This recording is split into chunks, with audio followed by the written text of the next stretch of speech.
सूरह यासीन का तर्जमा हम पढ़ेंगे और उसके फ़वाइद समझने की कोशिश करेंगे।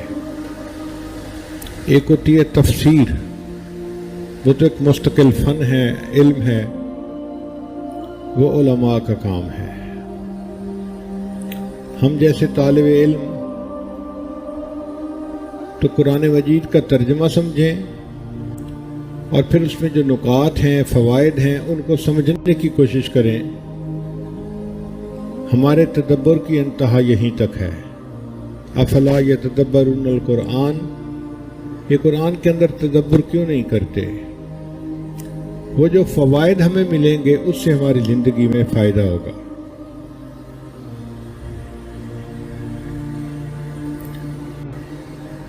कुरान मजीद की ये सूरत जिसको सूरह यासीन कहते हैं,